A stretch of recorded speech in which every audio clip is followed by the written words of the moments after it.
잘 안 들리시나요? 오늘 저녁에 하나님의 말씀은 로마서 4장에 있는 말씀 함께 보시겠습니다. 로마서 4장 13절에서 16절까지 말씀을, 로마서 4장 13절에서 16절까지 말씀을 함께 한 목소리로 같이 읽도록 하겠습니다. 그가 세상의 상속자가 되리라고 하신 그 약속은 아브라함에게나 그의 씨에게나 율법을 통해 주어지지 아니하고 믿음의 의를 통해 주어졌느니라. 만일 율법에 속한 자들이 상속자가 되면 믿음은 헛것이 되고 그 약속의 효력을 잃게 되느니라. 이는 율법이 진노를 이루기 때문이니 율법이 없는 곳에는 범법도 없느니라. 그러므로 그것이 은혜로 되게 하려고 믿음에서 나나니 그 목적은 그 약속을 모든 씨에게 확고하게 하려 하심이라. 그것은 곧 율법에 속한 자들에게만 아니라 아브라함의 믿음에 속한 자들에게 그 약속을 확고하게 하려 하심이니 그는 하나님 앞에서 우리 모두의 조상이라. 아멘. 잠시 기도하겠습니다. 하나님 아버지, 오늘도 저희가 예배를 드리며 하나님의 말씀을 함께 나눕니다. 주의 성령님께서 우리에게 친히 말씀해 주시고 우리가 하나님의 음성을 듣게 하시며 주의 말씀을 들을 뿐만 아니라 깨닫게 하시고 믿고 순종할 수 있도록 저희들을 가르쳐 주시옵소서. 부족한 종을 주님께서 세우셨지만 성령께서 종을 다스려 주시고 오직 하나님의 말씀만 전해지게 도와주시기를 원합니다. 이 시간을 온전히 주님께 맡기며 예수님의 이름으로 기도했습니다. 아멘. 자리에 앉으시겠습니다. 지난 시간에는 구원의 조건은 오직 믿음이다 라는 제목으로 말씀을 드렸습니다. 하나님께서 아브라함에게 할례를 말씀하시기 전에 그의 믿음을 보시고 의롭다고 하셨다는 것은 우리의 구원이 어떤 육신의 행위나 율법을 지키는 것과 상관이 없다라는 그런 증거라고 말씀을 드렸고, 그리고 하나님께서 율법이나 할례와는 상관이 없이 믿음만을 보시고 구원하시기 때문에 아브라함의 후손이 아닌 우리 이방인들도 예수 그리스도를 믿음으로 구원받는 구원의 길이 열리게 되었다. 그래서 사실은 저와 여러분들은 하나님의 어쩌면 유대인들보다 더 큰 은혜를 통해서 우리가 예수님을 믿고 구원을 받게 되었다라는 말씀을 드렸습니다. 구원이 은혜이기 때문에 우리는 구원을 생각할 때마다 하나님 앞에 감사하고 또 기쁨으로 주님을 섬기는 그런 삶을 살아야 할 것입니다. 오늘 이 시간에는 믿음으로 상속자가 된 아브라함이다 라는 제목으로 말씀을 드리려고 합니다. 오늘 본문의 말씀을 보면 그가 세상의 상속자가 되리라고 하신 그 약속은 아브라함에게나 그의 씨에게나 율법을 통해 주어지지 아니하고 믿음의 의를 통해 주어졌다. 구원의 또 다른 의미를 이야기하는데, 우리가 구원받는다는 것은 하나님의 나라를 상속받는다, 그런 상속자가 된다라는 의미가 있습니다. 13절에서 아브라함은 세상의 상속자가 될 것이라고 말씀하셨는데, 하나님께서 그렇게 말씀하셨는데, 그가 상속자가 된 것은 역시 율법을 통해서 상속자가 된 것이 아니라 믿음의 의를 통해 상속자가 되었다, 그렇게 말씀합니다. 창세기 15장을 보면 하나님께서 아브라함에게 약속을 하시는데, 처음에 그를 부르실 때 고향을 떠나라, 내가 내게 지시하는 땅으로 가라, 그렇게 말씀하셨죠. 그리고 창세기 15장에서는 조금 더 구체적으로 아브라함의 그 미래에 대해서 말씀을 하시는데, 창세기 15장 1절을 보면 이 일들 뒤에 주의 말씀이 환상 속에서 아브라함에게 임하여 이르시되 아브라함아 두려워하지 말라, 나는 내 방패요 내가 받을 지극히 큰 보상이니라. 하나님께서 이제 아브라함에게 예전에 하셨던 약속의 말씀을 다시 확인시켜 주시면서 좀 더 자세하게 말씀을 하십니다. 4절부터 보면 보라 주의 말씀이 그에게 임하여 이르시되 이 사람은 내 상속자가 아니요 오직 내 뱃속에서 나올 자가 내 상속자가 되리라 하시더라. 그분께서 그를 데리고 밖으로 나아가 이르시되 이제 하늘을 쳐다보고 별들을 셀 수 있거든 세어보라 하시며 또 그에게 이르시되 내 씨가 그와 같으리라 하시니라.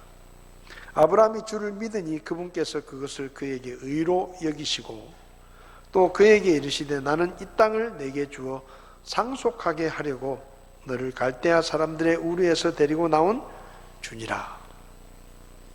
그러니까 하나님께서 처음에 아브라함에게 말씀하실 때는 내가 내게 지시하는 땅으로 가라, 고향을 떠나서 그리로 가라, 그렇게 말씀하셨는데 이제 여기서는 내가 너를 그 갈대아 우르에서 불러낸 것은 이 땅을 내게 주어서 내 후손들에게 상속하게 하기 위해서 너를 불러냈다라고 말씀하십니다.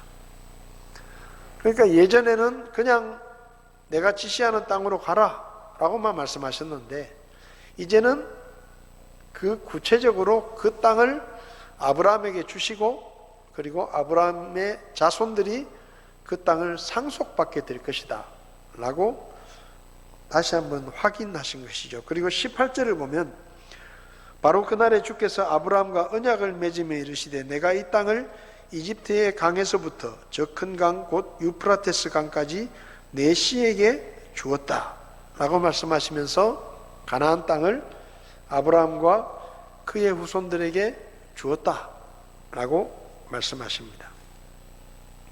근데 이 말씀을 하신 이유에 대해서 그러니까 하나님께서 이 땅을 너에게 주고 그리고 내 자손들이 상속받게 하겠다라고 이렇게 약속을 하셨는데 그 약속을 하시게 된 이유를 6절은 아브라함이 주를 믿으니 그분께서 그것을 그에게 의로 여기시고 그러니까 아브라함이 하나님을 믿었고 의롭다고 인정을 받았을 때 하나님께서 아브라함에게 너는 이제 상속자가 될 것이다 라고 말씀하십니다.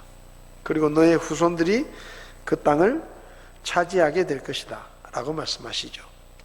그러니까 아브라함이 하나님의 상속자가 된 것은 어떤 율법을 지켜서 혹은 할례를 행해서 된 것이 아니라 하나님을 믿으니 그것을 의로 여기시고 이제 내가 너를 상속자로 삼으시겠다 라고 언약을 하셨기 때문에 아브라함은 믿음으로 상속자가 된 것입니다.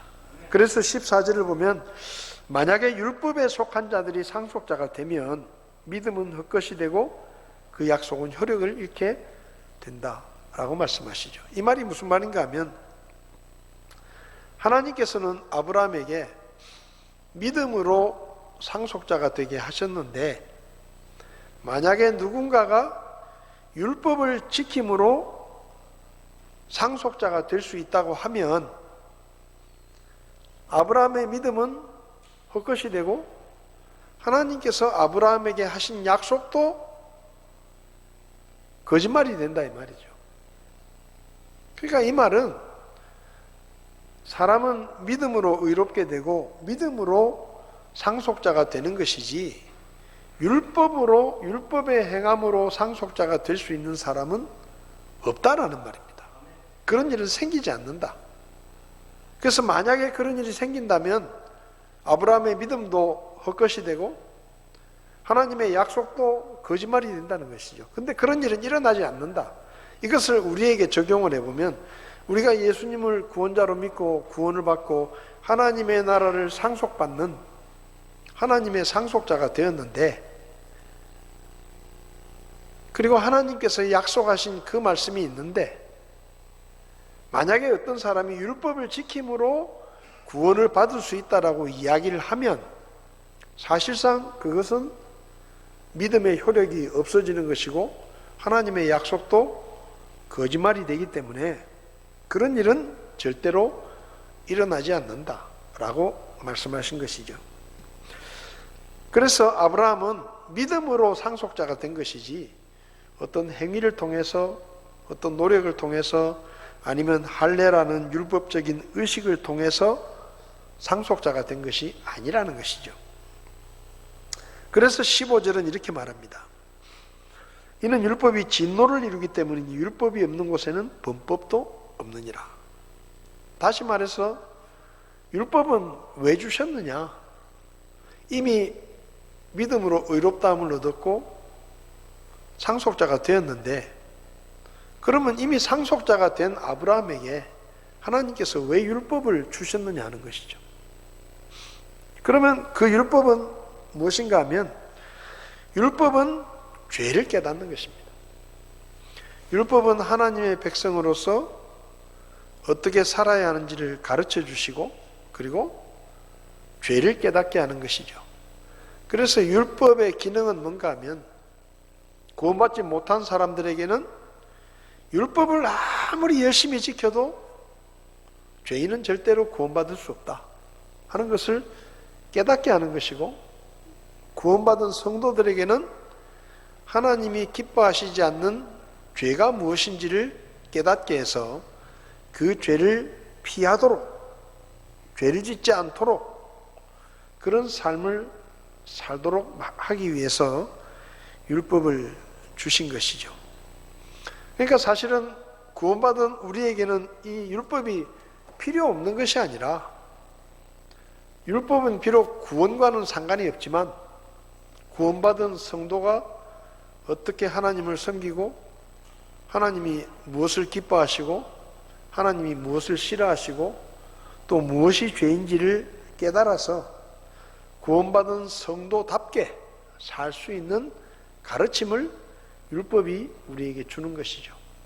그래서 우리가 구원받기 위해서 율법을 지키는 것은 아니지만 이미 구원받은 성도들은 율법을 통해서 우리가 어떻게 하나님을 섬겨야 하는지를 깨닫게 되고 그리고 하나님을 올바른 방법으로 섬길 수 있기 때문에 구원받은 성도들과 율법이 절대 무관한 것이 아니다 라고 말씀하시는 것입니다.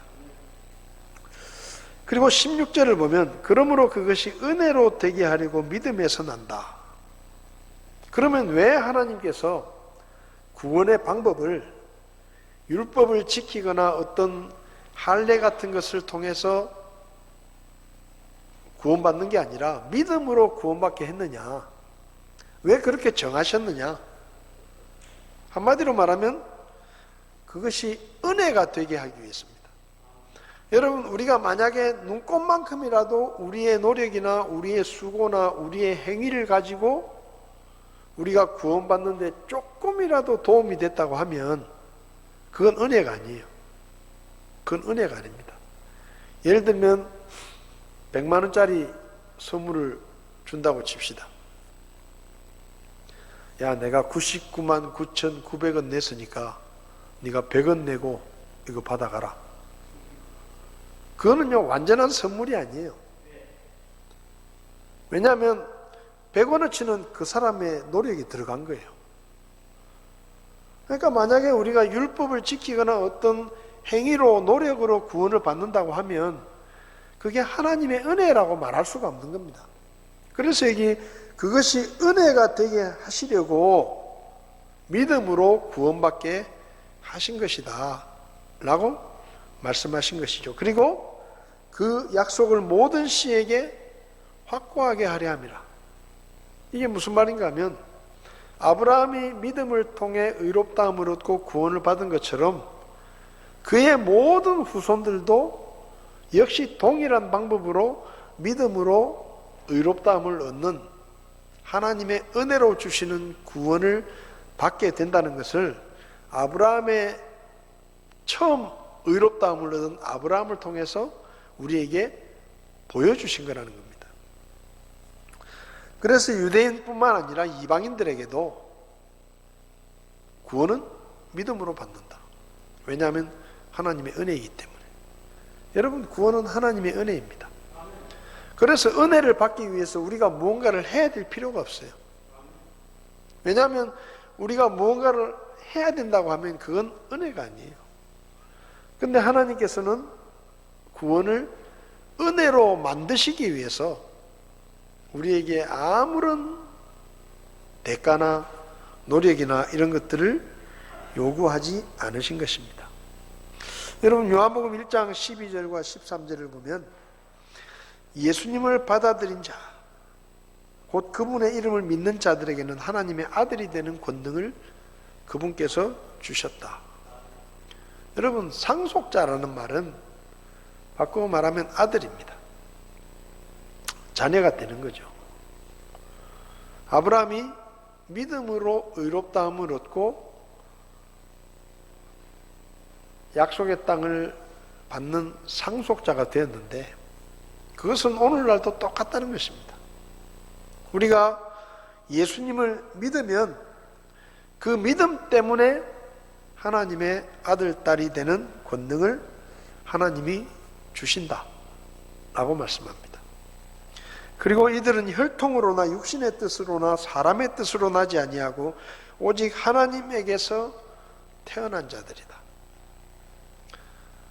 그러니까 우리가 하나님의 아들, 딸이 되어야 상속자가 될 수 있는데, 그 하나님의 아들, 딸이 되는 방법이 우리가 노력을 하고 그분의 마음에 들어서 그분을 만족시켰기 때문에 우리가 그분의 아들, 딸이 되는 게 아니라 전적으로 믿음으로, 그분께서 보내신 하나님의 아들을 믿는 믿음으로 상속자가 된다라는 것입니다. 그래서 로마서 8장에서는 이것을 뭐라고 설명했는가 하면, 하나님께서 믿는 자에게 양자 삼으시는 영을 주신다.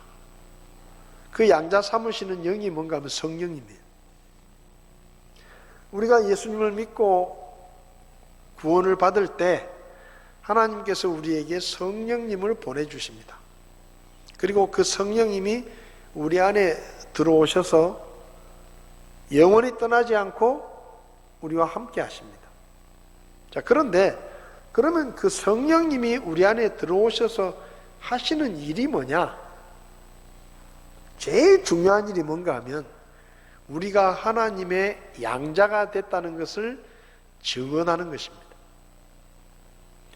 그러니까 우리 안에 계신 성령님께서 우리가 믿음으로 하나님의 아들이 됐다, 딸이 됐다라는 것을 누가 증언하느냐? 성령님이 증언하시는 거예요. 사람들이 인정하는 게 아니고, 아, 저 사람은 구원받은 사람이야, 아, 저 사람은 천국 갈 사람이야, 이걸 사람이 인정하는 게 아니고 또 내가 인정하는 게 아니에요. 아, 나는 구원받은 사람이야, 나는 천국 갈 사람이야, 이것도 내가 인정하는 게 아니에요. 누가 인정하느냐? 우리 안에 계시는 성령님께서 우리가 하나님의 아들, 딸이 됐다는 것을 친히 증언하신다 그랬습니다. 그래서 성령님을 뭐라고 부르느냐? 양자 삼으시는 영이다. 그래서 로마서 8장 14절에 하나님의 영에 의해 인도받는 자들은 다 하나님의 아들들이니 너희는 다시 두려움에 이르는 속박의 영을 받지 아니하고 양자 삼으시는 영을 받았느니라. 그분을 힘입어 우리가 아바, 아버지하고 부르짖느니라. 16절에 성령께서 친히 우리의 영과 더불어 우리가 하나님의 자녀인 것을 증언하신다. 여러분, 우리의 구원에 대해서 누가 보증을 하느냐? 우리 안에 들어와 계시는 성령 하나님께서 보증을 하시는 겁니다. 이 사람은 하나님의 아들이 됐다, 이 사람은 이제 구원받았다, 의롭다함을 얻었다, 이것을 우리 안에 계시는 성령님께서 직접 증언하신다는 거죠. 그리고 17절을 보면 자녀이면 상속자, 곧 하나님의 상속자요 그리스도와 함께하는 공동 상속자니라. 우리가 하나님의 아들, 딸이 됐다는 이야기는 하나님을 아버지라 부를 수 있는 아들, 딸이 됐다는 이야기고, 그리고 그 아버지의 나라인 하나님의 나라를 상속받을 수 있는 자격을 갖게 되었다, 그런 뜻입니다. 하나님의 나라를 상속받는, 장차 우리가 하나님의 나라인 천국을 상속받는 상속자들이 된 거예요. 저와 여러분들이 왜? 믿음 때문에, 오로지 예수님을 믿는 믿음 때문에 상속자가 된 것입니다. 율법이 믿음으로 얻은 상속권을 훼손하지 못하는 것처럼, 여러분, 우리가 한번 구원받고 하나님의 아들, 딸이 되면 우리의 행위나 우리의 잘못이나 우리의 부족함이 하나님의 상속자가 된 것을 훼손하지 못해요. 변하지 않습니다. 여러분, 우리가 태어나는 것은 사실은 우리가 무슨 노력을 해서 태어나는 게 아니에요. 여러분이 이 세상에 태어날 때 뭐 노력을 해가지고 태어났습니까? 100분의 1의 경쟁을 거쳐가지고 여러분들이 태어났습니까? 여러분들이 여러분 부모님에게서 태어나려고 애를 써가지고 태어났습니까? 아무것도 한 게 없어요. 우리는 그냥 하나님이 누구누구 집에 태어나게 하신 거예요. 우리는 아무것도 한 게 없어요. 구원도 마찬가지입니다. 우리는 아무것도 한 게 없어요. 근데 하나님에게서 우리가 태어난 거예요. 하나님의 은혜로. 그러면 우리가 태어날 때는 아무것도 한 게 없죠. 자, 그러면 그렇게 태어났어요. 그러면 상속자가 된 겁니다. 근데 그 상속자가 되었다는 사실이 변합니까? 내가 내 아버지의 아들이라는 것이 변합니까? 절대로 안 변합니다. 그건 변하지 않아요. 저희 아버지가 돌아가셨는데, 아버지가 돌아가시면 내가 아버지의 아들이라는 것이 끝나느냐? 그거 아니에요. 아버지가 돌아가셔도 나는 그 아버지의 아들이에요. 자, 그 다음에 내가 죽었다고 칩시다. 아버지도 죽고 아들도 죽었어요. 그러면 그 아버지와 아들의 관계가 끊어지느냐? 아니에요. 둘 다 죽어도 아버지는 아버지고 아들은 아들이에요. 그러니까 아버지와 이 아들의 관계는, 이건 변하지 않는 관계입니다. 여러분, 하나님께서 우리가 예수님을 믿을 때 우리를 왜 자녀로 삼아 주신다고 하셨느냐? 종으로 삼아준다, 내 친구로 삼아준다, 아니면 내 아내로, 내 남편으로 삼아준다, 그렇게 말씀하지 않으시고 아들로 삼으셨다는 이야기는요, 이 관계는 변하지 않는 관계다 라는 것을 아들이라는, 자녀의 권세라는 그 표현으로 상징적으로 우리에게 보여주신 것입니다. 그래서 우리의 상속권은 우리가 노력을 해서 지키는 게 아니에요. 상속권은 내가 노력해서 지키는 게 아닙니다. 내가 아버지에게서 쫓겨나지 않으려고 잘 보이려고 애를 쓰고 그냥 아버지 말을 잘 듣고 그래야 내가 계속해서 아들이 될 수 있는 게 아니에요. 때로는 내가 말도 안 듣고 사고치고 집 나가고, 때로는 잘못을 해가지고 교도소에 잡혀가도 내가 아들이라는 건 달라지는 게 아니에요. 그러니까 그건 내가 노력을 해서 지키는 게 아니에요. 한번 주어지면 그건 저절로 그냥 지켜지는 거예요. 마찬가지입니다. 우리가 구원받고 하나님의 자녀가 되면 우리 안에 계신 성령님께서 그것을 지켜주시기 때문에 저절로 지켜지는 거예요. 어디 가든지 이 사람은 하나님의 아들이다 하고 성령께서 증언을 해주시는 겁니다. 그래서 변하지 않는 것이죠. 그러면 왜 우리가 상속자가 된다는 게 왜 중요하냐? 우리가 상속자가 되었다라는 그 믿음이 우리로 하여금 이 땅에서의 나그네의 삶을 견디게 해주기 때문입니다. 내가 상속자가 되었다는 것이 이 땅에서의 나그네와 순례자로 살아가는 우리의 삶을 견디게 만들어주는 거예요. 아브라함은 처음에 가나안 땅을 주시겠다는 그 상속자의 약속을 믿고 고향을 떠났습니다. 근데 실제적으로 아브라함은 그 가나안 땅을 차지하지 못했어요. 아브라함 때도 그랬고 그의 아들 이삭 때도 그렇고 야곱의 때에도 가나안 땅을 차지하지 못했습니다. 분명히 하나님께서 말씀하셨잖아요. 아브라함에게 너와 내 씨에게 이 땅을 주겠다 했는데 아브라함은 그 땅을 받지 못했어요. 그래서 아브라함은 죽을 때까지 천막을 치고 살았습니다. 왜냐하면 그 땅이 아브라함의 땅이 안 됐기 때문에 천막을 치고 여기 갔다 저기 갔다가 그 가나안 땅에서 유랑을 하면서 살았습니다. 마찬가지로 그 아들 이삭도 그 가나안 땅을 받지 못했어요. 야곱도 그렇고. 그럼 이스라엘 민족들이 아브라함의 후손이 그 땅을 차지한 때가 언제냐? 이집트에서 400년 동안 노예 생활을 하고 나와가지고 광야를 지나서 여호수아가 이스라엘 백성들을 데리고 가나안 땅에 들어가가지고 하나님의 도우심으로 전쟁을 해가지고 그 땅을 정복하는 겁니다. 그러니까 아브라함은 하나님의 상속자라는 약속은 받았지만 실제로 그 땅을 누리지 못했어요.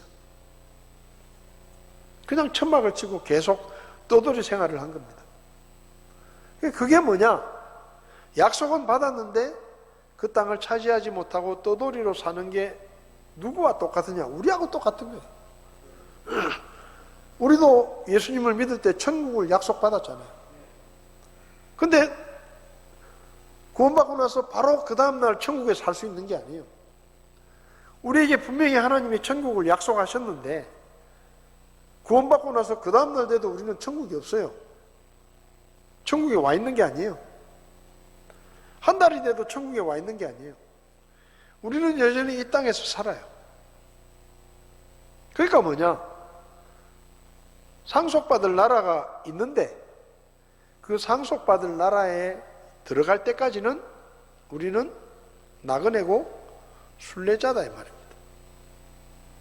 그러면 이 땅에 사는 동안에 우리가 나그네와 순례자로 살면서 도대체 어떻게 하면 믿음을 지키고 끝까지 견딜 수가 있느냐?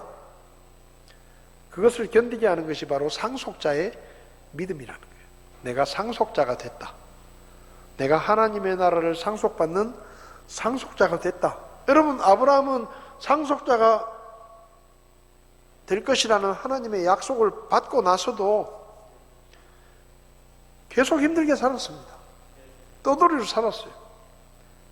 여기 가가지고 그 동네 사람들이 싫어하면 다른 데로 가고 또 그 동네 사람들이 미워하면 또 다른 데로 가고 천막을 쳤다가 또 다른 데로 가고 이렇게 힘들게 살았어요. 여러분, 아브라함에게 무슨 생각이 있었을까요? 하나님께서 75세에 아브라함을 불러내셨잖아요. 근데 아들을 주신 게 몇 살 때입니까? 100살 때잖아요. 25년이 시간이 있었습니다.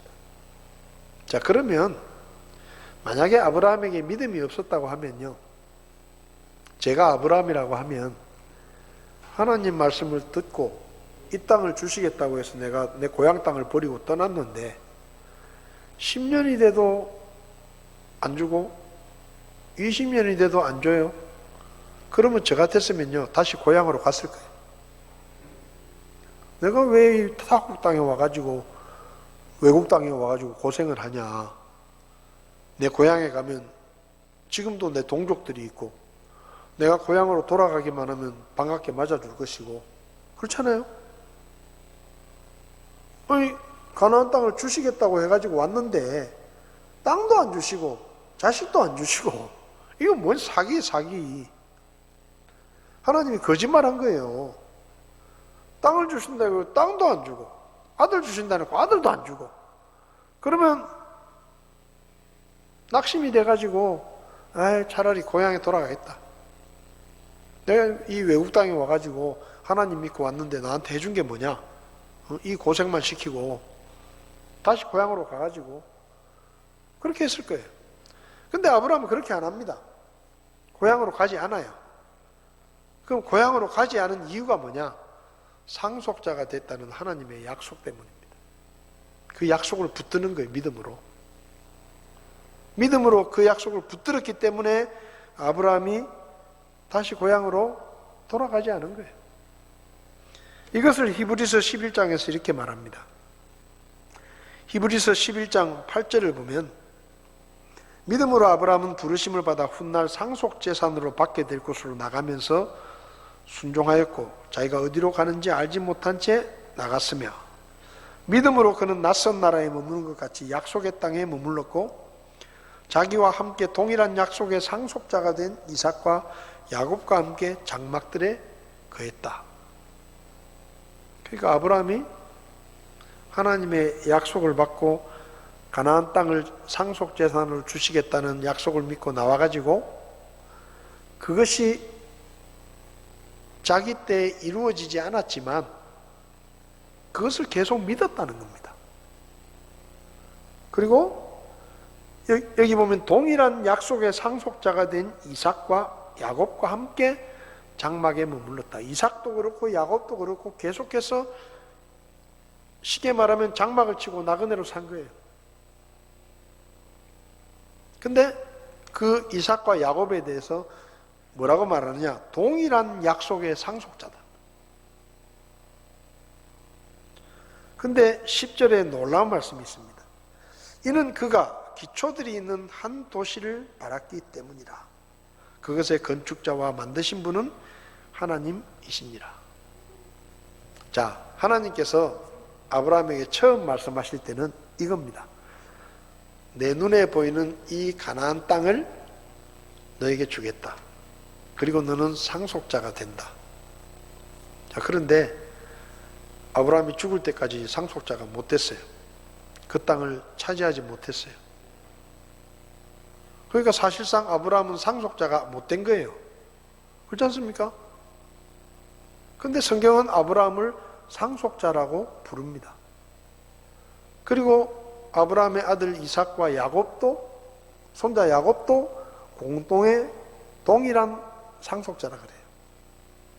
그럼 여기서 말하는 상속이 뭐냐? 처음에 하나님께서 아브라함을 부르실 때는 눈에 보이는 가나안 땅을 상속받는 상속자라는 의미로 부르셨는데 아브라함이 하나님과 함께 믿음의 삶을 살아가면서 아브라함이 깨달은 게 뭔가 하면요. 하나님이 말씀하신 그 상속자라는 그 의미의 진짜 의미는 눈에 보이는 이 땅을 상속받는다는 그 의미를 뛰어넘어서 하나님의 나라를 상속받는다는 뜻이구나 하는 것을 아브라함이 깨달은 거예요. 그러니까 만약에 아브라함의 마음속에 땅만, 눈에 보이는 땅만 상속받는 상속자라고 생각했으면 그 상속이 제대로 이루어지지 않았을 때 낙심하고 자기 고향으로 돌아갈 수도 있었는데 비록 그 땅에 대한 약속은 이루어지지 않았지만 자기가 상속자가 됐다는 의미가 이 눈에 보이는 땅뿐만 아니라 장차 하나님이 준비해 놓으신 하나님의 나라 천국을 상속받는다는 이야기구나 하는 것을 깨달았다는 겁니다. 그러니까 여기 10절에 그가 기초들이 있는 한 도시를 바랐다 그랬잖아요. 아브라함이 진짜로 소망한 게 뭐냐? 눈에 보이는 가나안 땅을 받는 게 아니고 하나님의 나라, 하나님께서 직접 건축하시고 만들어 놓으신 하나님의 나라, 우리가 말하는 천국을 상속받는 것을 아브라함은 소망했다는 것입니다. 그래서 그가 기초들이 있는 한 도시를 바랐기 때문이다. 그러니까 처음에는 가나안 땅 때문에 나왔는데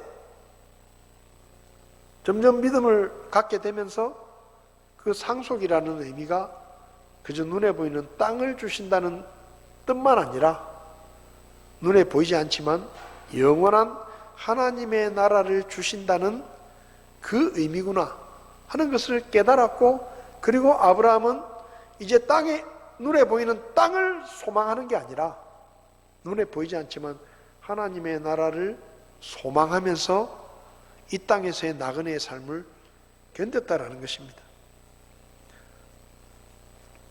하나님께서 직접 만드신 그 도시, 그 도시가 바로 요한계시록 21장에 나오는 새 예루살렘입니다.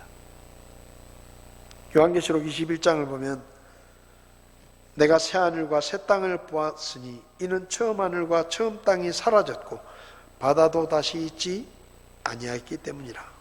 그러니까 사도 요한이 이제 마지막으로 보는 게 뭐냐? 천국을 보는데요. 내가 보니까 이때까지 내가 보고 내가 살았던 땅과 하늘이 다 없어졌더라. 그리고 새로운 땅과 새로운 하늘이 생겨났더라 이 말입니다. 그리고 2절을 보면 나 요한이 보매 거룩한 도시 새 예루살렘이 신부가 자기 남편을 위하여 단장한 것 같이 예비한 채 하늘에서 하나님으로부터 내려오더라. 여러분, 우리가 가서 사는 천국은 사실상 이 새 예루살렘 성입니다. 우리가 영원히 살 집은 새 예루살렘 성에 있어요. 우리가 그냥 천국 이러면 여러 가지를 생각할 수 있지만 우리가 일상적으로 이야기하는 우리가 구원받은 사람이 영원히 사는 천국은 새 예루살렘 성입니다. 여기 들어가 살아요. 거기는 눈물도 없고 슬픔도 없고 사망도 없고 그게 새 예루살렘 성이에요. 그러니까 히브리서 11장에서 아브라함이 기초들이 있는 한 도시, 하나님께서 직접 건축하신 건축자가 되어서 만드신 그 도시를 상속받는 상속자라는 것을 알고 그것을 사모하며 살았다 그랬는데 그게 바로 새 예루살렘 성입니다. 그래서 히브리서 11장 9절을 보면 이렇게 돼 있어요. 믿음으로 그는 낯선 나라에 머무는 것 같이 약속의 땅에 머물렀고 자기와 함께한 동일한 약속의 상속자가 된 이삭과 야곱과 함께 장막들에 거했다. 그러니까 아브라함뿐만 아니라 그의 아들인 이삭, 그의 손자인 야곱까지 믿음으로 동일한 상속자가 됐다. 그럼 그렇게 세월이 흘러가지고 지금 우리 시대에 와가지고는 우리가 아브라함과 동일한 믿음으로 우리도 하나님의 나라를 상속받는 동일한 상속자가 된 것입니다.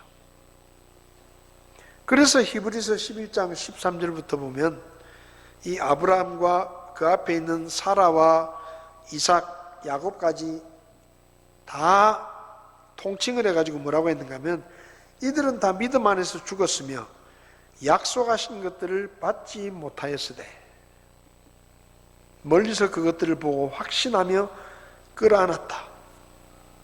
하나님이 진짜로 약속하신 것은 눈에 보이는 가나안 땅이 아니라 하나님의 나라였다는 것이죠.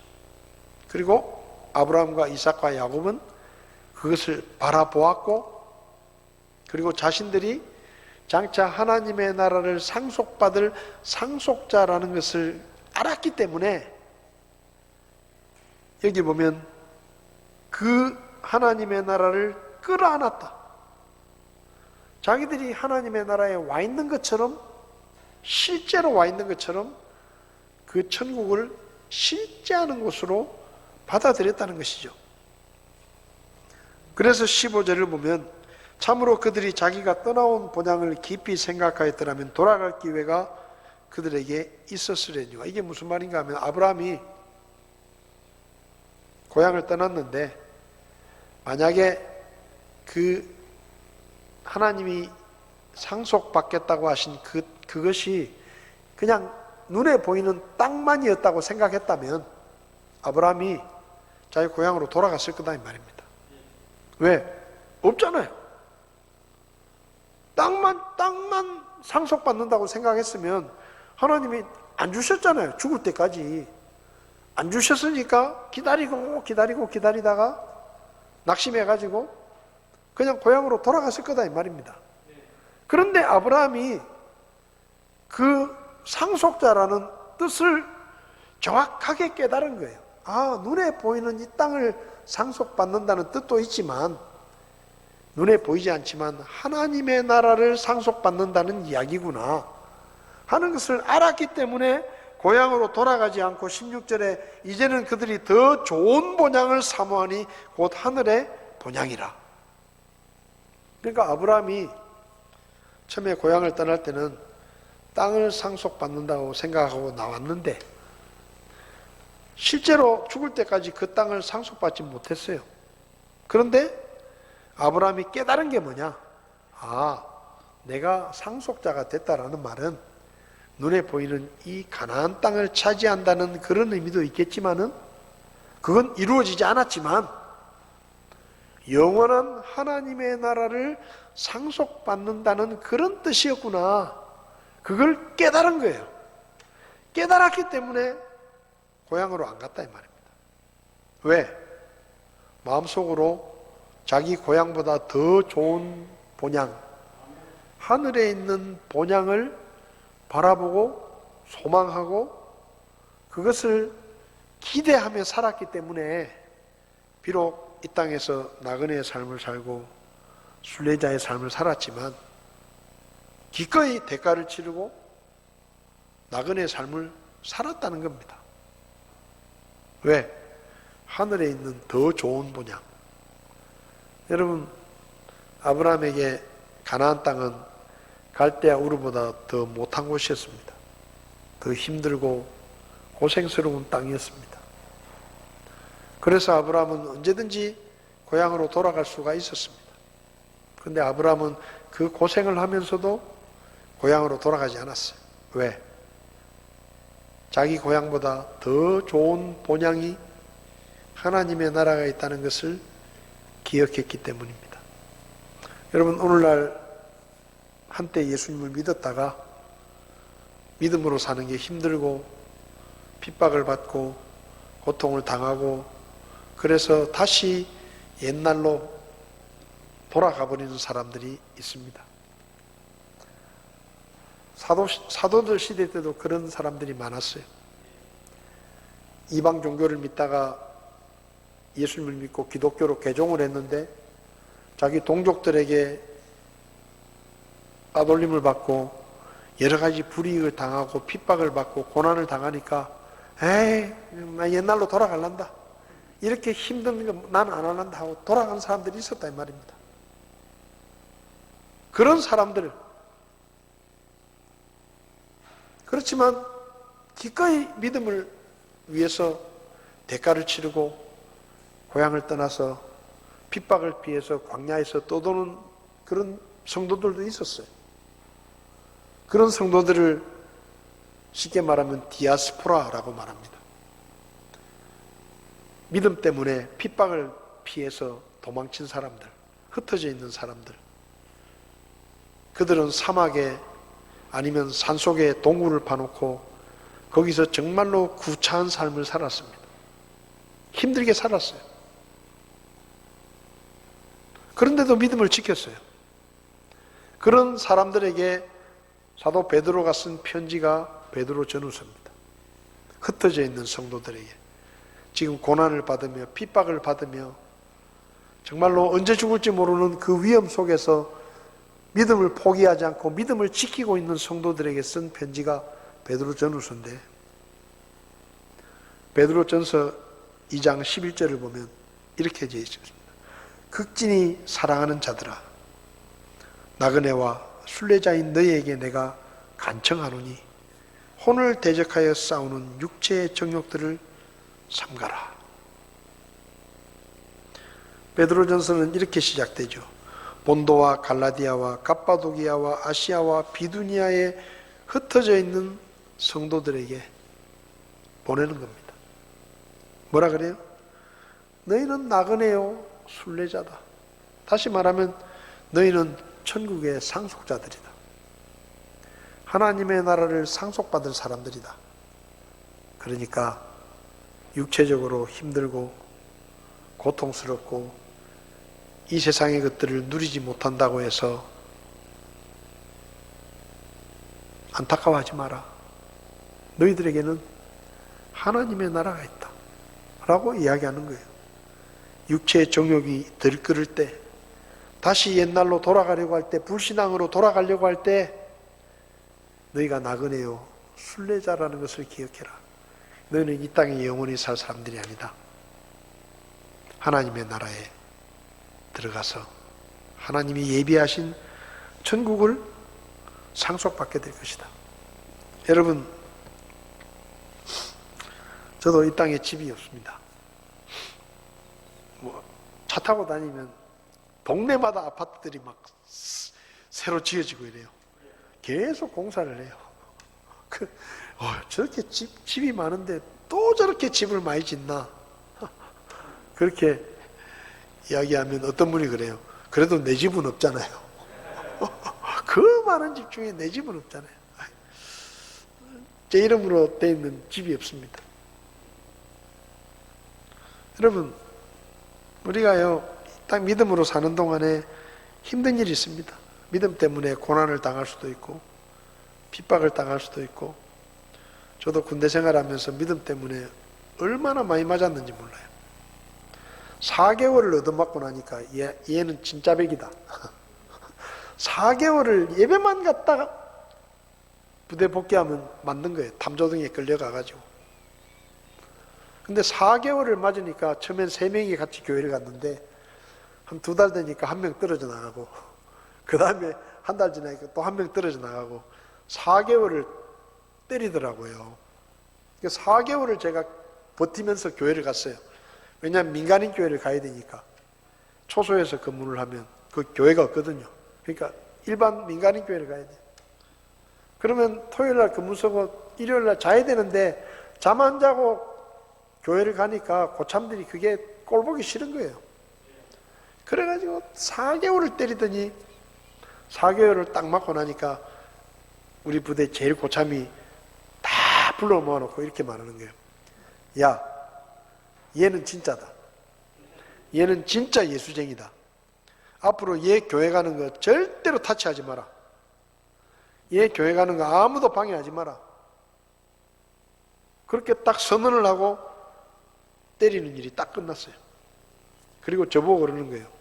야, 우리가 밤에 초소 근무 나가는데 네가 기도해라. 우리가 안전할 수 있게, 사고 안 나게. 그래서 제가 기도했습니다. 그리고 그 다음부터 저를 저희 부대 병사들이 목사라고 불렀습니다. 이 목사 기도해라. 그럼 제가 투입하기 전에 기도하고. 여러분, 믿음을 지키는 게 쉬운 게 아니에요. 손해볼 때도 있고 고난을 겪을 때도 있습니다. 근데 그걸 견디게 하는 게 뭐냐? 더 좋은 본향인 천국에 대한 소망이 우리로 하여금 견디게 하는 것입니다.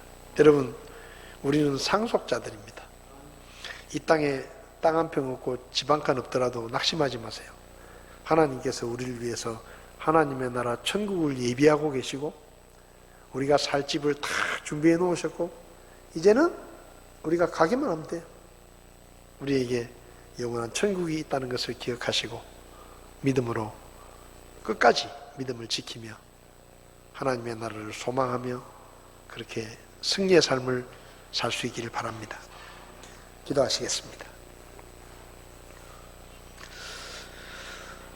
하나님 아버지, 우리가 예수님을 믿고 구원받았을 때 우리는 이 땅에서 외국인이 되었고 나그네가 되었고 순례자가 되었습니다.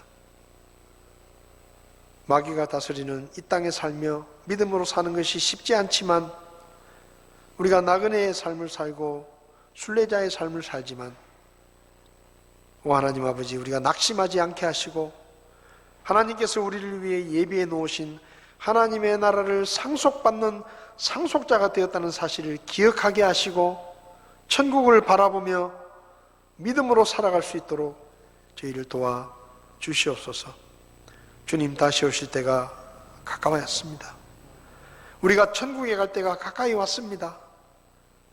끝까지 믿음을 지키고 이 믿음의 길을 걸어갈 수 있도록 도와주시고 우리가 서로 격려하며 서로 세워주며 서로 기도해주며 서로 붙들어주며 한 사람도 낙오하지 않고 끝까지 믿음의 경주를 마칠 수 있도록 우리 교회를 복주시기 원합니다.